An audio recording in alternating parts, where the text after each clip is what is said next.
성경 봉독하겠습니다. 시편 27편 1절로 6절입니다. 시편 27편 1절로 6절입니다. 이 말씀 읽을 때 하나님의 말씀을 들으십시오.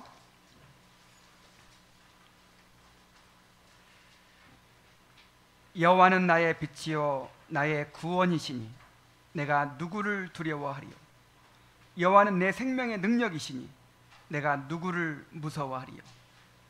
악인들이 내 살을 먹으려고 내게로 왔으나 나의 대적들 나의 원수들인 그들은 실족하여 넘어졌도다. 군대가 나를 대적하여 진칠지라도 내 마음이 두렵지 아니하며 전쟁이 일어나 나를 치료할지라도 나는 여전히 태연하리로다. 내가 여호와께 바라는 한 가지 일 그것을 구하리니 곧 내가 내 평생의 여호와의 집에 살면서 여호와의 아름다움을 바라보며 그의 성전에서 사모하는 그것이라. 여호와께서 환난 날에 나를 그의 초막 속에 비밀히 지키시고 그의 장막 은밀한 곳에 숨기시며 높은 바위 위에 두시리로다. 이제 내 머리가 나를 둘러싼 내 원수 위에 들리리니 내가 그의 장막에서 즐거운 제사를 드리겠고 노래하며 여호와를 찬송하리로다. 아멘.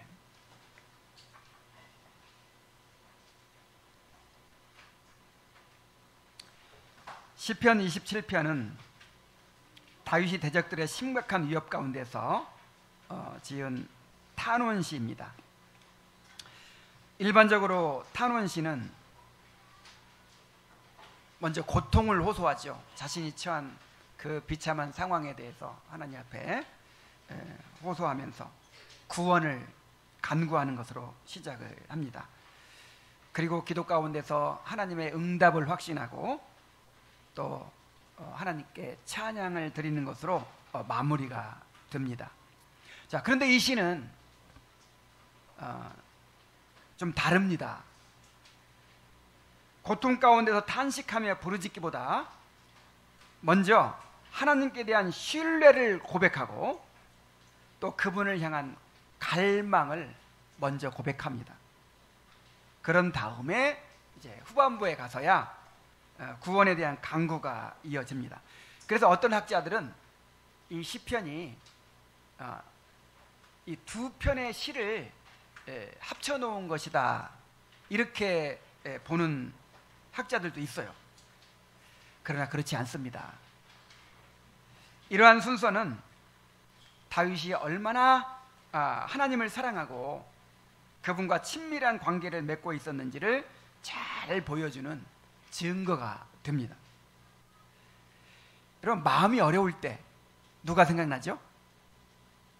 마음이 어려울 때 내가 가장 사랑하는 사람, 내 마음을 알아줄 것 같은 사람, 내가 나를 다 드러내고 의지할 수 있는 사람, 그 사람이 생각나잖아요.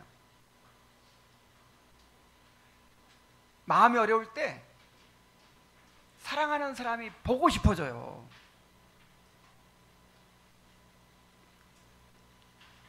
마찬가지로 다윗도 위기 가운데서 누가 생각났을까요? 하나님을 생각하고 있는 거예요. 그래서 그분을 향한 갈망을 고백하고 있는 것입니다. 지난주에 요한복음 8장을 마쳤는데 그리스도를 향한 갈망으로 마쳤죠. 아브라함이 평생토록 그리스도를 갈망하고 또 실제로 그리스도를 누리고 즐거워했다 하는 것을 우리가 살펴보았는데, 저는 아직도 그 말씀에 여운이 남아있어요. 한 주간 내내 하나님과 그분의 언약, 그리스도, 그리고 교회의 영광을 알고 맛보고 갈망하는 것이 얼마나 복된 일인가 하는 것을 생각했습니다. 그래서 이제 요한복음 9장으로 들어가기 전에 또 이 9장도 엄청난 내용이 들어있어요. 그래서 준비가 많이 필요합니다. 9장으로 들어가기 전에 지난주 우리가 들었던 말씀의 연장으로 한 번 더 하나님께 대한 갈망을 나누기를 원합니다. 우리가 이렇게 주님을 사랑할 수 있다면 얼마나 좋을까요? 이 시편의 9절에 스며 있는 다윗의 주님을 향한 사랑과 갈망을 깊이 느끼게 되시기를 바랍니다. 그리고 우리도 그 다윗이 가졌던 그 하나님께 대한 갈망을 품게 해달라고 소원하게 되기를 바랍니다. 두 부분으로 오늘 본문이 나뉘어져 있어요. 1절부터 3절까지는 하나님께 대한 신뢰의 고백이고, 또 4절부터 6절까지는 하나님께 대한 갈망의 고백입니다.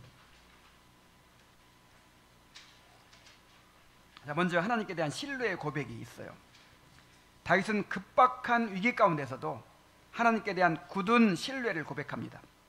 자, 1절을 보면 여호와는 나의 빛이요 나의 구원이시니 내가 누구를 두려워하리요. 여호와는 내 생명의 능력이시니 내가 누구를 무서워하리요. 어떤 대상에 대해서 이렇게 아름다운 수식어를 붙여갖고 묘사하는 거는요, 이 관계를 보여주는 거예요. 그만큼 그 어떤 체험이 있는 것입니다. 자, 다윗은 계속해서 하나님을 여호와라고 부르죠. 여호와라는 이름은 구약 성경에서 하나님을 언약의 하나님으로 강조할 때 사용되는 이름입니다. 하나님은 아브라함과 맺으신 언약에 따라서 이스라엘 백성을 애굽에서 구원하여 내시고 자기 백성으로 삼으셨습니다. 또한 그 언약에 따라 이스라엘 위에 다윗의 집을 세워 영원히 견고케 하시겠다고 약속하셨습니다. 다윗은 자신의 생명을 위협하는 대적들에 둘러싸여 있지만 언약의 하나님을 바라봄으로 두려움을 이길 수 있었습니다. 자, 우리가 이렇게 언약의 하나님을 바라봐야 돼요. 이 환경은 수시로 변합니다. 우리의 마음은 수시로 변해요. 변하지 않는 것은 하나님의 언약입니다. 자기 이름을 걸고 맹세하신 그 언약이 우리를 지키는 거예요. 우리 앞에 어떤 일이 일어나더라도 자기 이름을 위하여 우리를 의의 길로 인도하시는 언약의 신실하신 하나님을 바라보게 되기를 바랍니다. 자, 다윗은 또 여호와를 나의 빛이라고 고백합니다. 그는 자신이 처한 고난의 현실을 어둠에 비유하면서 하나님께서 그 어둠을 몰아내시는 빛이심을 선포합니다. 성경에서 빛은 구원과 해방을 상징할 뿐만 아니라 완전한 기쁨과 행복을 의미하기도 합니다. 그래서 하나님이 우리의 빛이다라고 할 때 그 빛은 일단 밝겠죠. 빛은 밝기만 할 뿐 아니라 열이 있어요. 우리를 따뜻하게 합니다. 그래서 하나님이 우리 빛이시다 할 때는 우리의 구원과 해방을 의미할 뿐만 아니라 완전한 기쁨과 또 행복을 의미하기도 하는 것입니다. 하나님은 우리의 어둠을 밝히시고 우리에게 참된 기쁨과 만족을 주시는 분이십니다. 빛이 임하는 곳에는 어둠이 머물 수가 없어요. 그래서 이런 말이 있어요. 어둠을 쫓으려고 힘쓰지 말고 빛을 켜라. 우리 어떻게 어둠을 쫓아내요? 그냥 빛을, 이 전기불을 탁 켜면 금방 환해지잖아요. 빛이신 하나님을 모셔드리세요. 그러면 밝아집니다. 때로 우리 안에 두려움과 불안, 외로움과 공허함, 죄의 욕망이 사로잡고 있을 때에도 빛이신 하나님을 우리 마음에 모셔드리기만 하면 어둠이 즉시 물러갑니다. 우리는 다시 생명의 빛 가운데 거하게 됩니다. 아무리 깜깜한 어둠 가운데 있다고 할지라도 빛이신 하나님이 함께 하시면 모든 지각에 뛰어난 하나님의 평강이 우리의 마음과 생각을 지키게 됩니다. 또 다윗은 여호와는 나의 구원이시라고 고백합니다. 여호와께서 나를 구원해 주신다라고 하지 않고 여호와가 나의 구원이시다 이렇게 선포합니다. 하나님이 주시는 어떤 것이 구원이 아니고 하나님 자신이 자기에게 구원이 되신다는 거예요. 우리는 이 고백 속에서 우리의 구원이신 그리스도를 발견하게 됩니다. 그리스도는 우리에게 지혜와 의로움과 거룩함과 구원함이 되십니다. 그리스도는 우리에게 영생에 이르는 양식이 되십니다. 그리스도는 우리의 방패이시며 우리의 지극히 큰 상급이 되십니다. 그리스도는 모든 신령한 복의 총체이십니다. 우리는 그리스도와 연합함으로 하나님께서 우리에게 베푸시는 모든 은혜를 누리게 됩니다. 하이델베르크 요리문답 1문의 고백처럼 우리가 그리스도와 함께 연합되어 있다는 것 자체가 우리의 유일한 위로이고 소망입니다.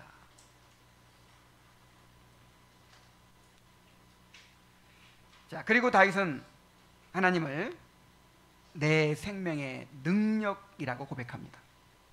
여기서 능력이라는 말은 힘, 요새, 안전한 피난처를 뜻합니다. 그래서 다른 번역 성경에 보면 다 내 생명의 피난처 이런 식으로 번역이 되어 있어요. 그래서 생명의 능력이 뭐냐면 내 생명을 안전하게 보호해주는 견고한 피난처라는 의미입니다. 다윗에게 있어서 하나님은 가장 안전한 피난처였습니다. 세상의 모든 성벽과 요새가 무너질지라도 하나님은 영원히 무너지지 않는 가장 안전한 피난처가 되십니다. 하나님을 자신의 피난처로 삼고 피하는 사람은 정말 복이 있습니다. 그 피난처 안에 숨기만 하면 어떤 대적도 해칠 수가 없습니다.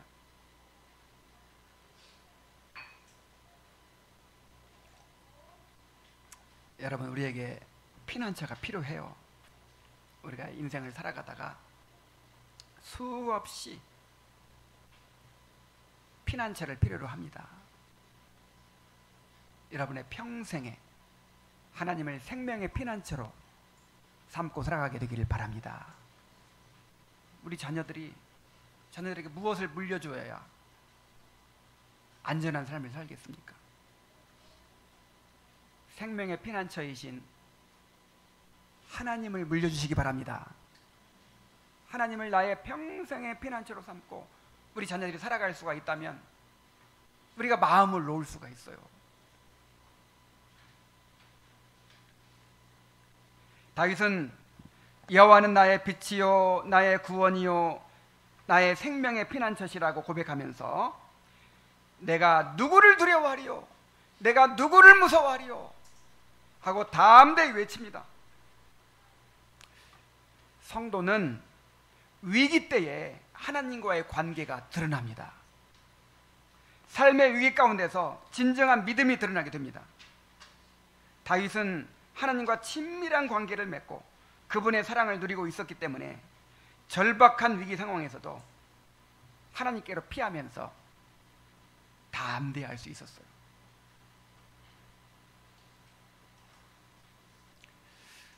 우리 아이들 너무 사랑스러워가지고 그냥 이 사람 저 사람이 그냥 다 안아주고 그냥 데리고 놀고 막 하죠. 근데 그 아이가 갑자기 어디가 아팠다 아니면 넘어져 다쳤다 그럼 누구 찾아요? 엄마 찾아요. 엄마가 피난처예요. 그 엄마의 그냥 어디가 좀 불편하다 뭐 마음이 뭐 힘들다 그러면 가장 먼저 누가 생각나요? 엄마가 생각나요. 그때는 아무도 필요 없어요. 뭐 장난감도 필요 없고 누가 뭐 이뻐해줘도 필요 없고 그때는 엄마 찾아요. 그래서 엄마의 품속에서 편히 쉬면서 안식하면서 그 엄마의 따뜻한 품을, 그 친밀한 사랑을 누리는 거예요. 여러분의 하나님과의 관계는 어떠합니까? 여러분은 마음이 힘들어질 때 누구를 찾습니까?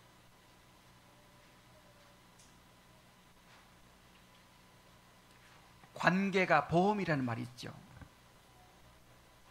평소에 관계를 잘 맺어두면 어려운 일을 만났을 때 도움을 받을 수 있다, 그런 뜻이에요. 그래서 사람들은요, 이 모임 저 모임 막 이렇게 가입해가지고 그냥 인간관계를 이렇게 가꾸고 뭐 이렇게 맺어가느라고 시간을 투자하고 물질을 투자하고 뭐 결혼식 쫓아다니고 뭐 상가집 쫓아다니고 막 하죠. 그러나 우리가 반드시 들어야 할 보험은 따로 있습니다. 언젠가 우리가 붙잡고 의지하던 것들을 다 잃게 될 날이 옵니다. 돈도 건강도 친구도 가족도 결코 우리를 지켜줄 수 없을 때가 반드시 옵니다. 그때 주님을 자신의 빛이요 구원이요 생명의 피난처로 삼고 살아가는 사람은 정말 복이 있습니다. 그들은 결코 홀로 버려지거나 비참하게 방치되지 않을 것입니다. 언약의 하나님께서 그를 붙드실 것이기 때문입니다. 이 말씀을 깊이 묵상해 보십시오. 시편 25편 14절입니다. 여호와의 친밀하심이 그를 경외하는 자들에게 있으며. 자, 뭐가 있다고요? 자, 하나님은 어디에나 계시죠. 하나님이 안 계시는 사람이 어디 있어요? 근데 그 하나님과의 관계가 친밀하지 못해. 그래서 하나님이 오히려 불편한 사람도 있어요. 하나님 너무 멀어요. 얼마나 안타까운 일입니까? 여호와의 친밀하심이 함께하는 사람이 되기를 바랍니다.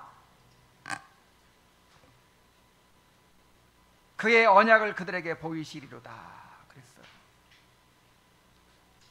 좀 하나님과의 관계에 투자하십시오. 모든 것을 잃더라도 하나님을 나의 빛이요 나의 구원이요 내 생명의 피난처로 굳게 붙드는 사람이 되시기 바랍니다.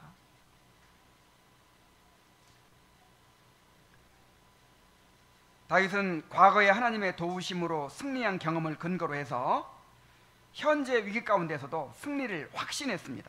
2절 3절에 보면 악인들이 내 살을 먹으려고 내게로 왔으나 나의 대적들 나의 원수들인 그들은 실족하여 넘어졌도다. 군대가 나를 대적하여 진칠지라도 내 마음에 두렵지 아니하며 전쟁이 일어나 나를 치료할지라도 나는 여전히 태연하리로다.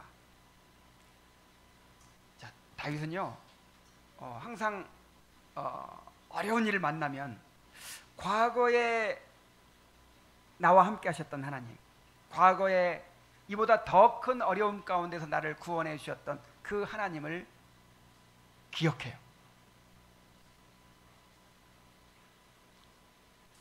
악인들이 내 살을 먹으려고 왔다는 것은 맹수들이 먹잇감에게 달려들듯이 그렇게 자신을 해치려고 덤벼들었다는 것입니다. 뭐 그런 상황들이 수없이 많았죠. 그런 절박한 위기에 내몰렸을 때 하나님께서 그를 도우셔서 오히려 대적들이 다 파멸을 당했어요. 하나님이 다윗에게 언약을 주셨잖아요. 내가 너를 지키고 너의 집을 세워주겠다, 이런 언약을 주셨기 때문에 그 언약에 따라서 하나님이 다윗의 편이 되셔서 끝까지 지키시는 거예요. 자, 이러한 경험이 있었기 때문에 그는 그를 위협하는 대적들 앞에서도 담대함을 잃지 않았어요. 군대가 나를 대적하여 진칠지라도 내 마음이 두렵지 아니하며 전쟁에 일어나 나를 치료할지라도 나는 여전히 태연하리로다. 이 점층법을 사용해가지고 두려운 상황을 실감나게 묘사하죠. 자, 원수들의 군대가 공격하려고 진을 딱 치고 있어요. 자, 이것만 해도 두려운 일이죠. 그런데 그 군대가 실제로 쳐들어와 가지고 참혹한 전쟁이 벌어진다면 얼마나 두렵겠습니까? 그러나 다윗은 그런 극한의 상황에서도 마음이 두렵지 않고 오히려 태어날 것이라고 말합니다. 그의 담대함은 그의 능력에서 나온 것이 아니라 과거에 승리케 하셨던 하나님, 또한 앞으로도 자신을 지켜주실 하나님을 바라보았기 때문입니다. 자, 우리도 이렇게 지난날 하나님께서 도우셨던 은혜를 기억하면서 승리의 확신을 가져야 돼요. 자, 지나온 삶을 돌아보십시오. 사방이 막혀서 도저히 길이 없는 것처럼 느끼는 그런 암울한 순간들이 있었죠. 이제는 정말 끝이라고 생각하면서 절망했던 순간들이 있었습니다. 그러나 그때마다 하나님께서 우리를 건지시고 도우셔서 여기까지 왔어요. 그런데도 우리는 금세 그 은혜를 잊어버리고 어려움이 닥치면 또다시 걱정과 근심에 빠지곤 합니다. 광야 이스라엘 백성들하고 똑같아요. 이스라엘 백성들이 정말 엄청난 기적을 계속 경험해 가잖아요. 열 재앙을 애굽에 내리셔서 그들을 구원해 내셨어요. 근데 홍해 바다가 딱 갈라지니까 뭐부터 해요? 원망해요. 아이고 이제 우리는 죽었다고 막 좌절해요. 홍해를 가르시고 건너게 하셨어요. 홍해를 건너서 막 좋아했는데 물이 없네. 또 뭐예요? 또 원망해요. 우리 다 목말라 다 죽게 생겼다. 기적적으로 물을 주시고 또 양식이 없어. 아이고 이제 굶어 죽게 생겼다. 또 하늘에서 양식을 주시잖아요. 근데 그건 또 이제 뭐 어려움 닥치면 지금까지 있었던 거 싹 잊어버리고 또 걱정하고 근심하고 원망하고 이래. 그래서 이스라엘 백성들이 가나안 땅에 들어가기 직전에 이제 이 모압 광야에서 하나님께서 다시 언약을 선포하시면서 신신당부한 말씀이 있어요. 그게 뭐냐면 기억하라 하는 말씀이었어요. 뭐 하라고요? 기억하라.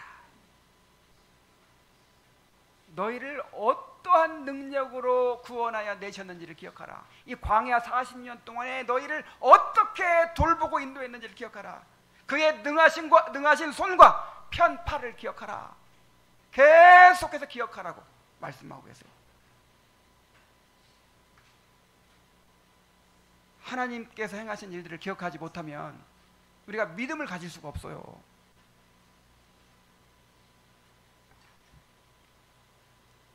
그러므로 우리도 다윗처럼 현재 우리를 위협하는 문제만을 바라보지 말고 과거에 하나님께서 베푸셨던 구원의 은혜를 기억해야 합니다. 오히려 감사해야 합니다. 그 하나님은 지금도 우리와 함께 하시며 우리를 돌보고 계십니다. 자, 이렇게 다윗이 하나님께 대한 신뢰를 먼저 고백해요. 그런 다음에 그 하나님께서 나를 지켜주시고 나를 돌보실 것이다.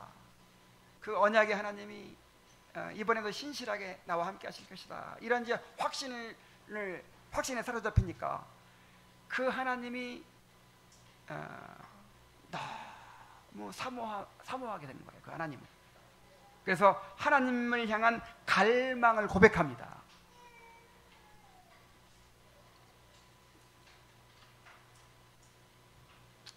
자, 다윗에게는요 평생 바라는 한 가지 소원이 있대요. 자, 여러분에게 만약에 하나님이 꿈에 나타나셔가지고 너의 소원이 무엇이냐 이렇게 물으신다면 뭐라고 대답하시겠어요? 정말 들어주실 거죠? 잠깐만 계세요. 내가 한번 생각해 볼게요. 하나님 벌써 가셨어요. 간절한 소원을 가진 사람만 응답이 되는 거예요. 넌 아직도 준비가 안 됐구나. 그리고 그냥 가실 거예요. 정말 하나님을 향해서 간절한 소원이 있어야 응답이 됩니다.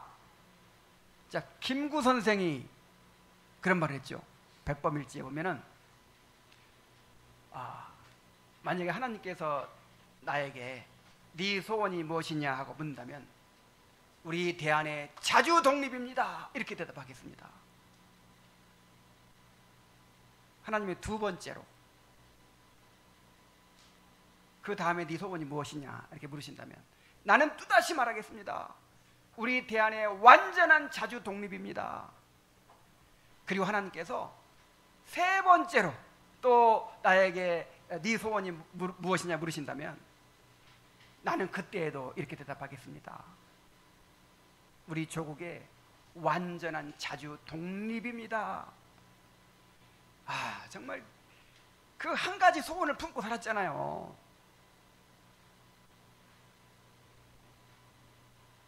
자, 다윗은 무슨 소원이 있다고 했어요?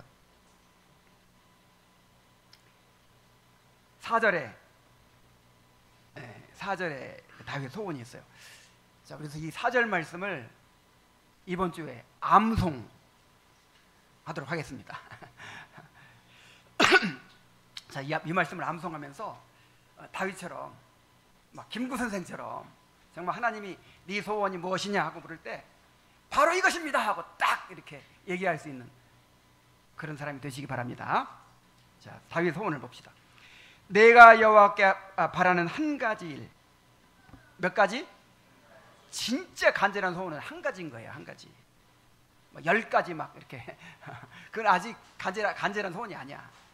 정말 한 가지, 오직 한 가지.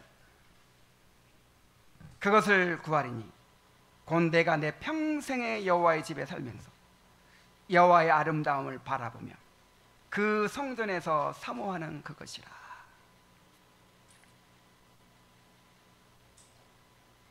다윗은 평생토록 여호와의 집에 거하기를 원했어요. 여호와의 집이 뭐죠? 성전이 성전. 근데 당시 솔로몬 성전이 아직 지어지지 않았기 때문에 성막의 형태로 있습니다. 그냥 겉으로 보기에는 보잘것없는 한 20평도 안 되는 그 천막으로 지은 그 성막. 그 성막에 평생 살기를 원했어요. 하나님의 성전에서 한평생 하나님을 예배하며 살기를 구한 것입니다. 그러니까 다윗은 하나님의 성전에서 하나님을 예배하는 것을 가장 큰 행복으로 여긴 거예요. 시편 84편 1절, 2절, 10절 보면 만군의 여호와여 주의 장막이 어찌 그리 사랑스러운지요. 내 영혼이 여호와의 궁정을 사모하여 쇠약하며 내 마음과 육체가 살아계신 하나님께 부르짖나이다. 자, 하나님의 성전을 향해서 이런 고백을 하는 거예요. 주의 장막이 어찌 그리 사랑스러운지. 그래서 이제 이 성전은 또 하나님의 궁정이거든요. 이 성전이 하나님이 임재하시는 곳이니까 이 궁정을 너무 사모하다 보니까 사람이 너무 사모하면 어떻게 된다고요? 그냥 지쳐요. 너무너무 사모하다 보니까 막 쇠약해져 버릴 정도로.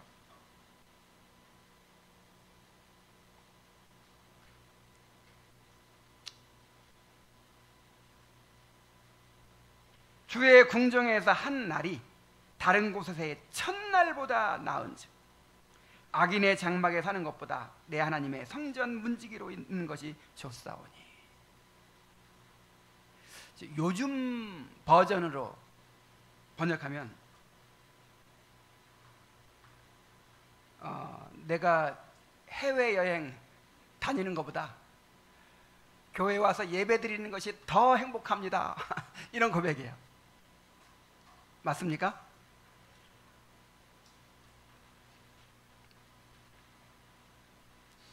자, 이렇게 하나님의 성전을 사모했기 때문에 대적들로 인해 성전에 나아갈 수 없게 되는 것을 가장 큰 고통으로 여겼어요. 자, 다윗에게 가장 큰 행복이 뭐고 가장 큰 고통이 뭔지 보세요. 시편 40편 1절 2절에 보면 하나님이여 사슴이 시냇물을 찾기에 갈급함 같이 내 영혼이 주를 찾기에 갈급하니이다. 내 영혼이 하나님 곧 살아계시는 하나님을 갈망하나니 내가 어느 때에 나아가서 하나님의 얼굴을 배울까? 지금 다윗이 뭐 때문에 이렇게 힘들어해요?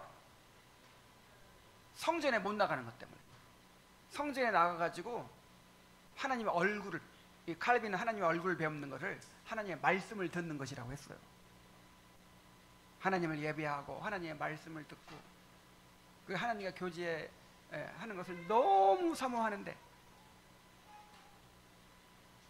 대적들로 인해서 이 성전에 나아갈 수 없는 거예요. 이것이 다윗에게 너무 큰 고통이 되었어요. 이렇게 하나님의 성전을 사모하는 사람, 그 마음에 시온의 대로가 있는 사람은 복이 있습니다. 자, 뭐가 있는 사람? 시온의 대로가 뭐라 그랬어요? 시온은 이제 그 예루살렘 성전이 있는 곳인데 절기 때마다 그 시온 성까지 가야 되잖아요. 근데 그 길이 너무 험해요. 그리고 위험해요. 너무 힘들어요. 근데 하나님을 사랑하는 사람에게는 거기까지 가는 길이 뭐예요? 시온의 대로야, 대로. 그냥 뭐 거칠 것이 없어요. 사랑하면 방법이 생기고 사랑이 식으면 핑계가 많아진대요. 교회 못 갈 이유가 너무 많은 거야. 근데 정말 사랑하는 사람에게는요 방법이 생겨요. 어떻게 해도 방법이 생겨요.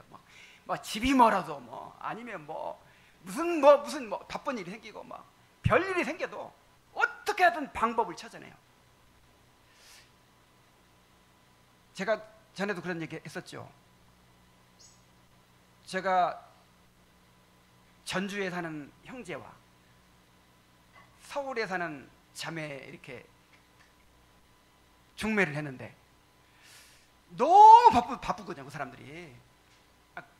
그 일주일 내내 일하고 또 주말에는 교회에서 봉사하고 도대체 만날 시간이 없을까 봐 걱정했어요. 야, 이게 되겠나? 그래가지고 나중에 이제 물어봤어요. 잘 되고 있나? 어떻게 좀 만나고 있습니까? 그랬더니 매일 만난대.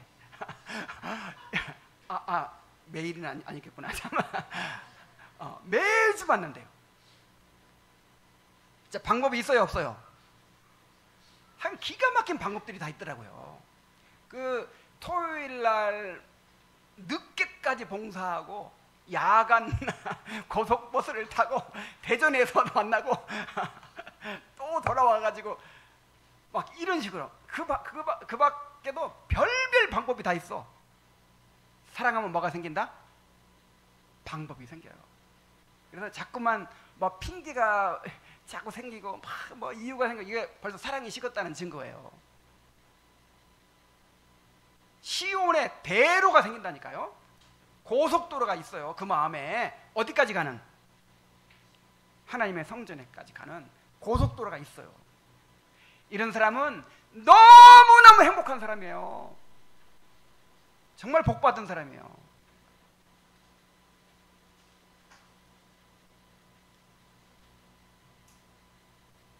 자, 그런데 다윗이 뭘 원했다고요? 평생토록 하나님의 성전에 살면서 성전에 살기를 원했다 그랬죠. 자, 그렇게 하나님의 집에 살기를 원했던 이유가 뭐예요? 여호와의 아름다움을 바라보기 위함이었어요. 여호와의 아름다움을 바라본다는 것은 성전에 임재하시는 하나님의 영광을 바라보는 것을 뜻합니다. 곧 성전에서 드려지는 제사와 예배를 통하여 또 선포되는 말씀과 거룩한 규례들을 통하여 하나님의 임재를 경험하며 그분의 속성과 성품을 묵상하고 즐거워하는 것입니다. 다윗은 성전에 들어가서 하나님을 예배하며 하나님의 거룩하심과 신실하심을 바라보았고 제사를 통해서 죄를 사하시고 의롭다고 인정해 주시는 하나님의 은혜를 경험했으며 거룩한 규례들 속에서 언약의 신실하신 하나님의 질서와 영광을 목도했습니다. 그런데 이것이 너무 즐거운 거예요. 이게 다른 것들은 이것은 하나님 믿는 사람들은 다 이해하죠. 다른 즐거움은 영혼까지 채워주질 못해요. 오직 하나님을 예배하는 것만이, 하나님의 말씀만이 우리의 영혼을 채워줍니다. 그는 왕으로서 부귀와 영화를 누렸지만 예배에 참여하여 여호와의 아름다움을 바라보는 것을 가장 큰 즐거움과 행복으로 여겼어요. 이렇게 하나님을 예배하는 것을 최고의 행복으로 여기는 사람들은 정말 복이 있습니다. 자, 이게 지금 정말 하나님의 질서와 규례와 이런 걸 깨닫는 사람이거든요. 하나님을 사랑한다고 하면서 그 하나님께서 정하신 질서와 규례와 그 은혜의 수단들, 이런 걸 무시하는 사람들이 많아요. 이거는 하나님을 믿는다고 하면서 예수 그리스도를 인정하지 않는 거나 똑같아요. 자, 다윗 보세요. 다윗은 계시받은 사람이잖아요. 선지자죠. 근데 어디 나가기 원해요? 성전에 가기를 원하잖아요. 그 성전에 하나님께 세우신 규례에 따라서 제사 드리고 예배 드리고 말씀 듣고 절기를 지키고 이런 것 속에서 하나님을 만나잖아요. 그런데 하나님을 사랑한다고 하면서 하나님의 성전인 교회를, 하나님의 통치 기구인 교회를 무시하는 사람도 있다니까요. 어디 기도원에 가서 100일 기도를 하고 어디 가서 하고 무슨 자기 나름대로의 은혜 받는 방법이 따로 있는 거야. 이건 정말 이거는 교만이고요. 이거는 참된 신앙이 아니야. 이거는 그의 종교심이지, 종교심의 발현이지, 이거는 진정으로 하나님을 경외하는 신앙이 아닌 거예요. 아니, 다윗이 시편을 계시받아가지고 쓴 다윗이 이렇게 성전을 사모하고 예배를 사모하고 그 하나님이 세우신 질서와 규례를 이렇게 존중했는데 도대체 얼마나 경건하길래 예수님도 필요 없고 교회도 필요 없고 무슨 관상기도를 통해서 하나님 만나고 무슨 큐티를 통해서 하나님 만나고 무슨 그렇게 무슨 기도원 가서 하나님 만나고 그런다는 거예요.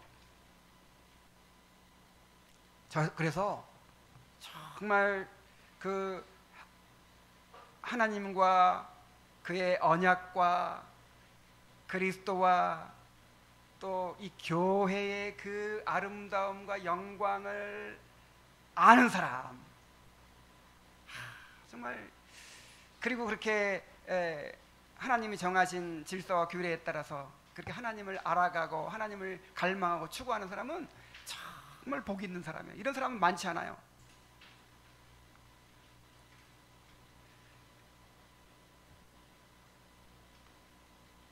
시편 65편 4절에 주께서 택하시고 가까이 오게 하사 주의 뜰에 살게 하신 사람은 복이 있나이다. 우리가 주의 집 곧 주의 성전의 아름다움으로 만족하리이다. 그렇죠.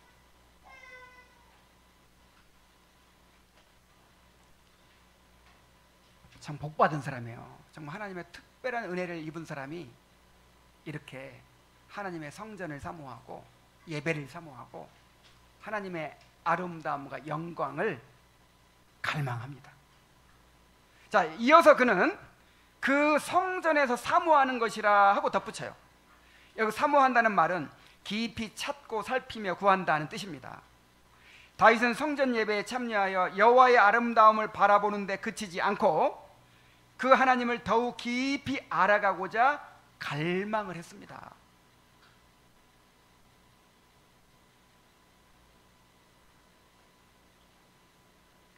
하나님의 영광을 맛보면 이제 그만하면 됐다 그럽니까? 아니면 더 갈망하게 됩니까? 갈망하게 돼요. 이 땅에서 맛보는 하나님의 아름다움은 맛보기에 불과해요. 시식코너, 마트에 시식코너 가면 맛보기를 주지요. 이야, 막 한우도 막 맛보기로 주더라고요. 거기서 서가지고 막 계속 먹으면 왜 그렇게 비싼 걸 막 공짜로 주지요? 그 맛을 보면 맛있네 하면서 사잖아요.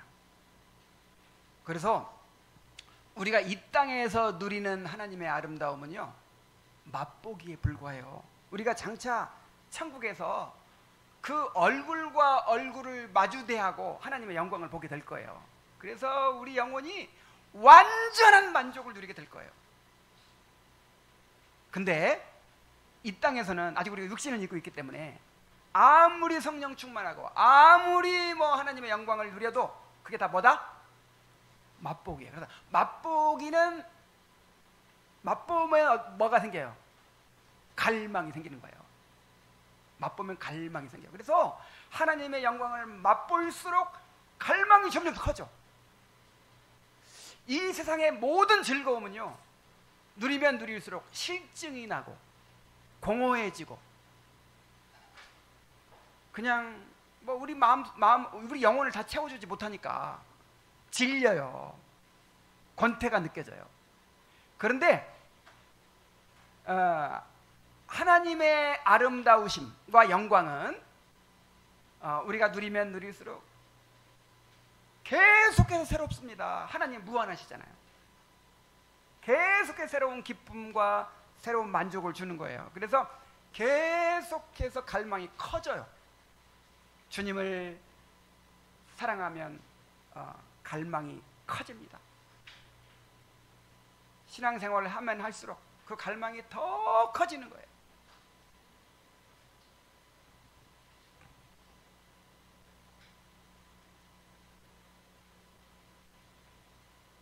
이렇게 하나님을 사랑하고 갈망하는 사람은 정말 행복한 사람입니다. 하나님을 갈망하는 마음이 내면에 깊이 자리 잡을 때 다른 모든 것은 상대화돼 버리고 삶의 우선순위가 새롭게 정리됩니다. 그때 우리의 신앙은 하나님을 의지해서 더 나은 삶을 얻고자 하는 그런 게 아니고 하나님 자신을 최고의 목적이요 기쁨으로 삼게 됩니다. 자, 이것이 하나님 마음에 합한 사람의 모습이에요. 자, 하나님께서 우리에게 원하시는 것이 무엇입니까? 우리가 이렇게 하나님을 갈망하는 사람이 되는 것입니다. 우리가 드릴 수 있는 최고의 예배는 하나님을 향한 갈망을 고백하는 것입니다. 오직 하나님 한 분을 향한 진실한 갈망으로 우리의 영혼을 그분께 올려드리는 것입니다. 그래서 여러분, 신앙의 성격을 알아야 돼요. 여러분, 신앙이라는 게 뭡니까? 신앙이라고 하는 게, 하나님을 믿는다고 하는 게 뭔가 막 무거운 의무를 억지로 감당하고 그냥 그렇게 뭐 그냥 마지못해서 뭔가를 해야 되고 그냥 나를 막 이렇게 절제해야 되고 막, 그게 신앙의 본질입니까? 이거는 신앙이 아니에요. 여러분, 그 남녀간에 연애를 하는 걸 한번 생각해 보세요. 연애의 특징이 뭐예요? 아, 오늘도 또 만나야 되네. 정말 귀찮은 일을 언제까지 해야 돼? 그런 마음으로 왜 이렇게 또 만났는데 시간이 안 가? 만약에 그러면 이미 그건 연애가 아니죠.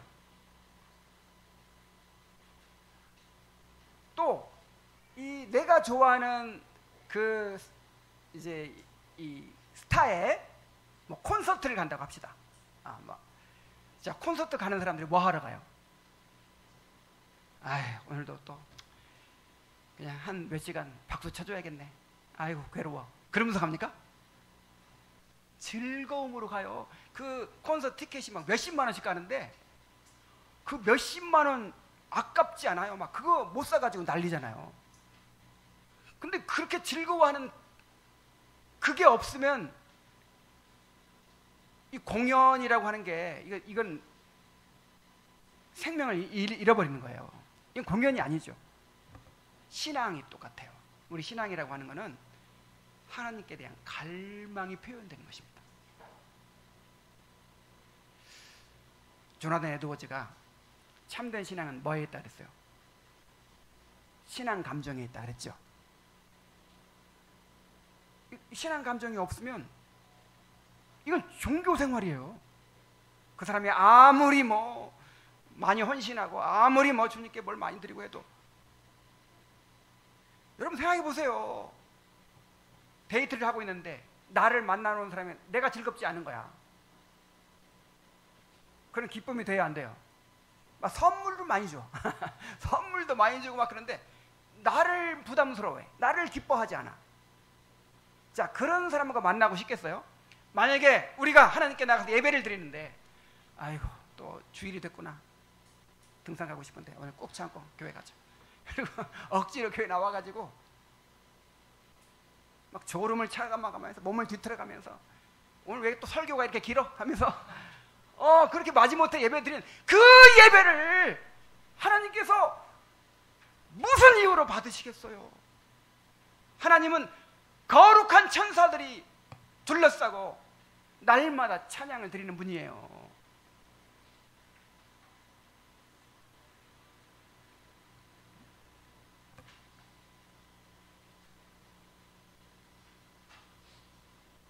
하나님께서 우리에게 원하시는 것은, 자, 우리의 돈을 원하시겠습니까? 뭐 우리의 무슨 우리 가진 것이 뭐가 있어요? 우리가 볼 것이 뭐가 있어요? 하나님께 대한 사랑을 원하시는 것입니다. 갈망을 원하시는 것입니다. 하나님을 향한 갈망을 고백한 다윗은 다시 하나님께 대한 신뢰를 또 고백합니다. 5절에 여호와께서 환난 날에 나를 그의 초막 속에 비밀히 지키시고 그의 장막 은밀한 곳에 나를 숨기시며 높은 바위 위에 두시리로다. 야, 정말 한마디 한마디가 너무 감동적이에요. 그런데 이제 5절은 이유를 나타내는 접속사로 시작합니다. 왜냐하면 이라는 접속사로 시작해요. 다윗이 그토록 하나님을 사모하고 갈망하는 이유를 말하고 있는 것인데, 그 이유는 환난 날에 여호와께서 자기를 지키시고 보호하실 것이라는 것 때문이라는 거예요. 그런데 이것을 정칭법을 사용해서 매우 강하고 아름답게 묘사합니다. 자, 먼저 나를 그의 초막 속에 비밀히 지키시고 라고 해요. 자, 어디에 지키세요? 초막 속에. 이거 초막을 어떻게 비유할까요? 그 옛날에 이제 막 농사 짓고 농사 짓는 그런 이제 밭이 있어요. 또 과수원이 있어요. 그때 이제 여름 방학 때 그런 기억이 나는데, 막 밖에서 막 놀다가 한여름이니까 막 갑자기 벼락이 치고 막 이렇게 비가 막 쏟아질 때가 있어요. 그럼 어디로 피하죠? 얼른 초막 속으로 피해. 그 원두막 속으로 피해. 그래 원두막에 앉아가지고 수박 먹고 그런 기억이 나네요. 막 바로 그런 걸 말하는 거예요. 막 그 갑자기 위험이 닥쳤을 때 이렇게 임시로 피할 수 있는 그런 초막. 하나님께서 그런 걸 마련해 주신다는 거예요. 우리 곁에. 그래서 이렇게 피할 수 있게 해주신다는 거예요. 자, 그 다음에 그 초막이 또 장막으로 바뀝니다. 그의 장막 은밀한 곳에 숨기시며. 여기서 장막은 성막을 가리켜요. 그리고 은밀한 곳은 성막에서도, 성막의 제일 은밀한 곳이 어디죠? 지성소. 하나님께서 지성소에다 나를 딱 두시고 숨겨주신다는 거예요. 자, 지성소가 어디입니까? 지성소는 하나님이 임재하시고 좌정하시는 곳이죠. 아무나 들어갈 수 있어요, 없어요? 그래, 지성소에 딱 숨어 있으면 누구도 건드릴 수가 없어. 그리고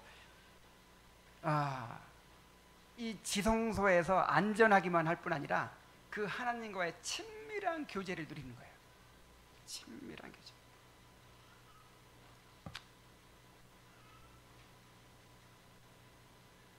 그리고 더 나아가서 장막이 높은 바위로 바뀝니다. 높은 바위에 두시리로다 하는데, 이것은 대적이 도저히 접근할 수 없는 산꼭대기의 요새와 같은 절대적인 안전한 장소를 상징합니다. 결국 그의 초막, 그의 장막, 높은 바위는 하나님의 성전을 가리키고 하나님의 품을 가리킵니다. 아기가 무서울 때 엄마의 품에서 안전함을 느끼고 엄마의 사랑을 만끽하듯이, 다윗은 환난 날에 하나님의 품 안에서 보호를 받을 뿐만 아니라 하나님과 친밀히 교제하면서 위로와 기쁨을 맛보았습니다. 그래서 다윗은 하나님을 예배하며 하나님의 아름다움을 바라보는 것을 그토록 갈망했던 것입니다. 그래서 위기 때는 오히려 하나님의 임재를 더욱 가까이 누리고 그분의 친밀한 사랑을 깊이 경험할 수 있는 기회가 되는 거예요. 저는 어린 시절에 7남매 중에서 중간 아이로 자랐어요. 아버지는 너무 무심하신 분이고 어머니는 나를 낳고부터 병석에 누우셨어요. 그리고 집안이 너무 가난해. 아버지가 그냥 사업을 몇 번씩 이렇게 망하시는 바람에, 그래가지고 한 사람 자녀들 7남매를 하나하나 이렇게 개인적인 관심을 받지를 못하는 거예요. 그 중에서 중간 아이는 나는 특별히 더 소외가 됐어요. 그래가지고 그 아빠, 요즘 저는 우리 아이들이 그 엄마 아빠의 사랑을 받는 거 보면서 너무 행복합니다. 보상 심리를 느껴가지고 너무 행복해요. 그런데 정말 뭐 내 생일 챙겨주는 건 있을 수도 없어. 상상도 못하는 일이야. 뭐 그냥 관심도 없어요. 맨날 혼나기만 하지. 그런데 엄마의 사랑을 받을 때가 있어요. 그때가 언제일까요? 아플 때, 어디가 심하게 다쳤을 때 그때는 엄마의 사랑을 받아요. 그냥 그렇게 먹보가 열이 나고 밥도 안 먹고 힘없이 이렇게 있으면 그렇게 엄마가 불쌍히 여겨가지고 그냥 자기 곁에 눕히고 그냥 머리도 만져주고 그냥 손도 잡아주고 그냥 그렇게 안타까워하면서 그렇게 특별한 관심을 이제 가지세요. 그래서 평소에 먹어보지도 못한 계란 후라이, 이야 그거 먹을 수 있어요. 그다음에 쌀밥, 이야 그때만 쌀밥을 먹어요. 그냥 이 가마솥 때 밥을 하면 보리가 한 70%는 되는데 그 중에 쌀 있는 부분은 이제 밥 못 먹으니까 팍 주는 거예요. 그냥 그게 너무 좋아요. 그래가지고 왜 나는 자주 아프지도 않나? 동생은 이렇게 자주 아프는데 왜 나는 이렇게 안 아픈가? 뭐 그랬다니까요.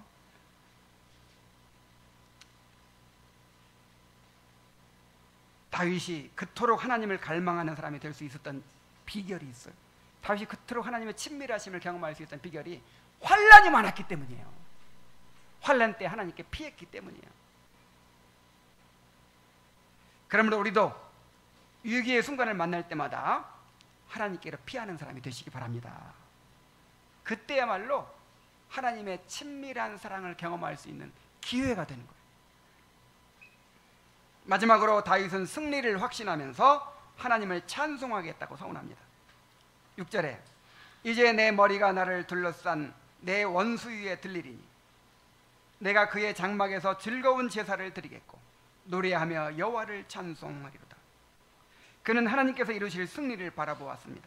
머리가 원수 위에 들린다는 것은 원수들을 이기고 존귀와 영광을 얻게 된다는 의미입니다.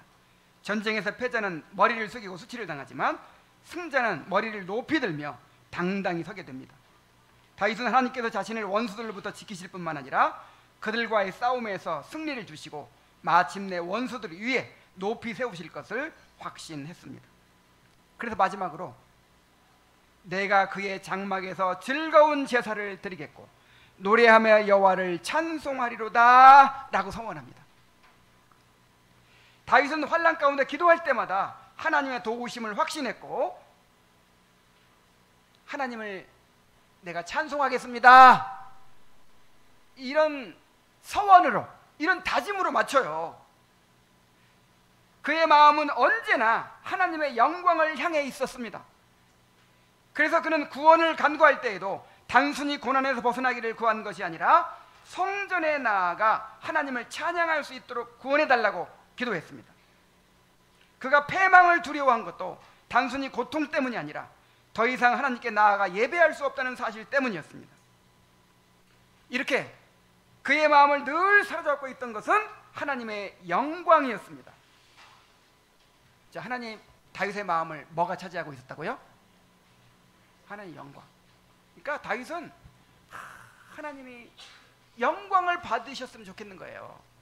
이방 땅에서 영광을 받으시고, 이스라엘 백성들 가운데서 영광 받으시고, 내가 이 전쟁을 한다, 이 전쟁을 통해서 영광 받으시고,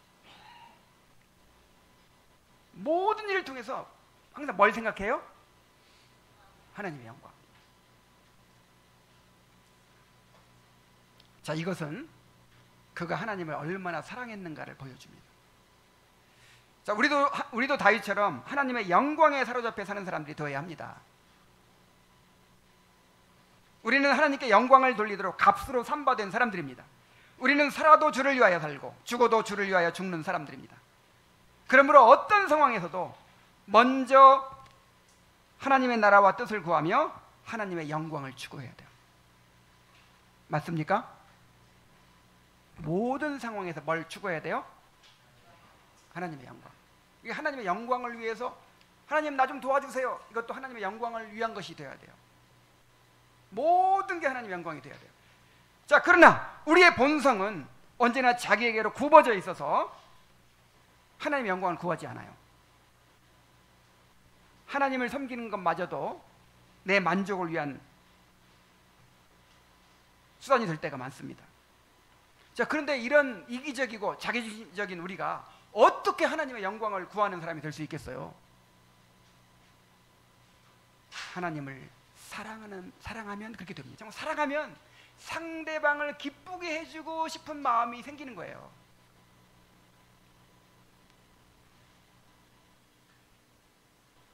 그래서 하나님을 사랑하는 사람은 고난 가운데서조차 자신의 형편보다 하나님의 영광을 먼저 생각합니다. 이렇게 하나님을 사랑하는 사람은 참으로 행복한 사람입니다. 왜냐하면 그 마음에 늘 하나님에 대한 생각으로 가득 차 있기 때문입니다. 하나님은 우리의 빛이시오, 구원이시오, 생명의 피난처이십니다. 그 하나님이 우리 마음의 중심을 차지한다면 우리 삶이 얼마나 복된 삶이 되겠습니까? 하나님께서 우리에게 은혜를 베푸셔서 이렇게 하나님을 사랑하고 갈망하는 사람이 되게 해주시기를 바랍니다. 기도하겠습니다. 하나님 아버지, 이렇게 하나님을 갈망하는 영혼을 보는 것은 얼마나 행복한 일인지 모릅니다. 우리 안에 하나님을 향한 갈망이 내재되어 있기 때문입니다. 우리도 하나님을 사랑하기를 원합니다. 우리도 그렇게 하나님 한 분만으로 만족하는 사람이 되기를 원합니다. 하나님 아버지, 우리에게 성령을 부어주셔서 정말 하나님을 사랑하고 그리스도를 갈망하는 사람이 되게 하여 주시옵소서. 아버지 하나님, 아직도 복음을 깨닫지 못해서, 하나님의 사랑을 깨닫지 못해서 하나님 사랑하는 마음을 갖지 못하고 있는 사람들이 있습니다. 아버지 하나님, 그들의 마음을 여셔서 구속의 은혜를 깨닫게 하여 주시고 주님을 사랑하게 하여 주시옵소서. 주님을 갈망하게 하여 주옵소서. 여호와께서 우리의 빛이시고 구원이시고 생명의 피난처가 되심을 깨닫고 맛보고 누리는 삶이 되게 하여 주시옵소서. 예수님의 이름으로 기도하옵나이다. 아멘.